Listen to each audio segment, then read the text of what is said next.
ओम नमः शिवाय। मेरे शिव चैनल पर आप सबका स्वागत है। सबसे पहले तो आप सभी शिव भक्तों के चरणों में मेरा प्रणाम।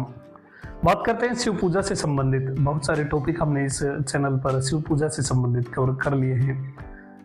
विभिन्न प्रकार की धाराएं शिवलिंग पर अर्पित करने से क्या फल प्राप्त होता है, क्या क्या वस्तुएं यदि भगवान को हम अर्पित करते हैं शिवलिंगम पर तो उससे क्या फल प्राप्त होता है, दीपदान वगैरह बहुत सारे टॉपिक कवर हो चुके हैं। किंतु अभी भी बहुत सारे ऐसे टॉपिक हैं जो हमें इस शिव पूजा से संबंधित इस चैनल पर कवर करने हैं, जिनमें से एक विशेष है फल, यानी जो फ्रूट्स हम शिवलिंगम पर यदि अर्पित करते हैं तो उनसे क्या फल प्राप्त होता है, कौन कौन सा यदि हम फल अर्पित करते हैं तो उससे क्या पुण्य हमें प्राप्त होने वाला है, उसके विषय में इस वीडियो में हम विस्तृत रूप से जानेंगे। बहुत सारे लोग आप कहीं भी किसी से सुनते होंगे या कोई विद्वान आपको बताते होंगे तो केवल इतना ही बता कर रह जाते हैं कि ऋतु फल अर्पित करना चाहिए या फिर शिव पर फल अर्पित कर देते हैं तो उससे पुण्य होता है, पुण्य प्राप्त होता है। किंतु क्या पुण्य प्राप्त होता है और कौन से फल से क्या पुण्य प्राप्त होता है, ये डिटेल आपको हर जगह प्राप्त नहीं होने वाली। वही डिटेल हम वो विस्तृत जानकारी इस वीडियो में डिस्कस करेंगे। सबसे पहले बात कर लेते हैं श्रीफल के बारे में। श्रीफल से बहुत सारे लोग नारियल समझते हैं, किंतु श्रीफल अर्थात बेल का फल, जो बिल्व वृक्ष होता है उसके ऊपर जो फल लगता है वही असली श्रीफल है, नारियल नहीं है। श्री अर्थात लक्ष्मी और फल आप जानते ही हैं। माँ लक्ष्मी के स्तन से इस बिल्व वृक्ष की उत्पत्ति हुई है और ये लक्ष्मी का ही स्वरूप माना जाता है, इसलिए श्रीफल अर्थात बिल्व वृक्ष का जो फल लगता है वही श्रीफल कहलाता है। अब यहाँ पर लिखा है जो मनुष्य नित्य पके हुए बेल के फल, बहुत सारे शिव भक्तों को मैंने देखा है कि वो बिल्व वृक्ष के फल लेकर आते हैं कच्चे ही, बिल्कुल हरे, और उसे ऐसे ही शिव पर अर्पित करके चले जाते हैं। ये बिल्कुल गलत बात है, ऐसा नहीं करना चाहिए। जो बिल्कुल पक चुके हैं वही फल भगवान को अर्पित करने चाहिए, कच्चे बिल्कुल भी नहीं करने चाहिए। यहाँ पर भी पके हुए फल ही मेंशन हुए हैं। जो मनुष्य नित्य पके हुए बेल के फल शिव को अर्पित करता है या फिर अपने गुरु के द्वारा उसका हवन करवाता है, दोनों बात एक ही है, दोनों से एक ही फल आपको प्राप्त होने वाला है। या तो आप शिवलिंगम पर अर्पित कर दीजिए या फिर अपने गुरु द्वारा उसका हवन करवाइए या उन्हें आप वो खाने के लिए दे दीजिए। उसका फल है कि वो प्राणी श्रीमान पुरुषों के साथ शिवपुर या शिवलोक में जाता है और 10,000 वर्षों तक वहां सुख भोग कर अंत में धनवान पुनः पृथ्वी पर आता है। ये केवल एक बिल्व फल अर्पित करने का फल है। अब इसके बाद बात करते हैं फलों के राजा के बारे में, यानी आम, मैंगो या आम्र। जो प्राणी एक भी आम का फल शिव को अर्पित करता है वो 10,000 वर्षों तक शिवलोक में आनंद प्राप्त करता है। और इसके बाद बात करते हैं अनार के बारे में, जिसे दाड़ीन फल कहते हैं।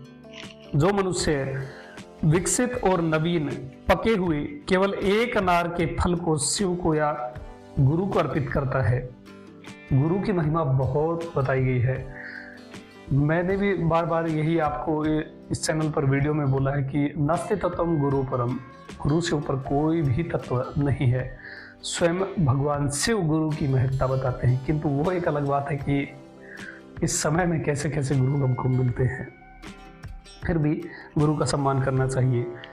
जो अपने गुरु को या शिवलिंगम पर एक पका हुआ अनार का फल अर्पित करता है, उसके जितने बीज उस अनार में होते हैं उससे उनके 8 गुने 1000 वर्षों तक वो प्राणी शिवलोक में पूजित होता है। इतना फल है अनार का। अब इसके बाद बात करते हैं द्राक्षा फल अर्थात अंगूर। जो मनुष्य पके हुए अंगूर के फल शिव को अथवा शिव भक्तों को प्रदान करता है।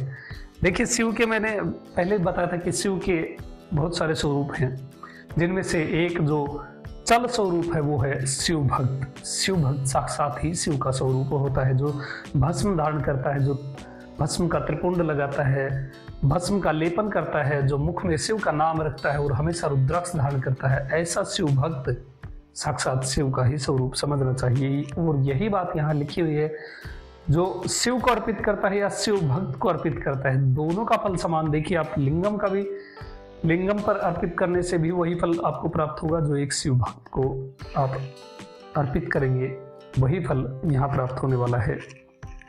जो मनुष्य पके हुए अंगूर के फल शिव को अथवा शिव भक्तों को प्रदान करता हुए उन फलों की संख्या के 1000 वर्षों तक शिवलोक में पूजित होता है। यानी एक फल, एक अंगूर अर्पित किया तो 1000 वर्ष तक आपको शिवलोक में निवास मिलता है। अब इसके बाद बात करते हैं नारंग फल अर्थात नारंगी की। नारंगी या फिर जिसे संतरा भी जाना जाता है। जो प्राणी पकी हुई नारंगी के फल शिव को अर्पित करता है वो विविध प्रकार के भोगों को भोगता हुआ 8 लाख वर्षों तक शिवलोक में आनंद करता है। ये महात्म्य है नारंगी या फिर संतरा या उसकी प्रजाति के जितने भी फल हैं, मौसमी हुई, ये सभी उसी प्रजाति के जितने भी फल हैं उनको अर्पित करने से जो फल होगा वो 8 लाख वर्षों तक शिवलोक में आपको निवास मिलेगा। अब इसके बाद यहाँ पर एक और चीज मेंशन कर दी गई, इसी तरह कोई भी फल शिव को अर्पण करने वाला प्राणी 10,000 वर्षों तक रुद्रलोक में सुख भोगता है। इसलिए अब मैं इसको डायरेक्टली कहूँ तो आप जब फल अर्पित करते हैं शिवलिंग पर, भगवान को आप फल अर्पित करते हैं, निवेदित करते हैं या शिव भक्त को आप फल अर्पित करते हैं तो आपकी शिवलोक की टिकट पक्की हो जाती है। जानकारी कैसी लगी आप मुझे कमेंट में बता सकते हैं। साथ ही आप शिव पूजा से संबंधित कोई ऐसा विषय आप के मन में आ रहा हो कि इससे क्या फल प्राप्त होता है तो वो भी मुझे आप कमेंट में जाकर के पूछ सकते हैं। जब भी समय मिलेगा मैं उस पर्टिकुलर सब्जेक्ट पर वीडियो अवश्य ही बताऊंगा। अभी तक के लिए इतना ही। आपका दिन शुभ हो, महादेव कृपा करे। ओम नमः शिवाय।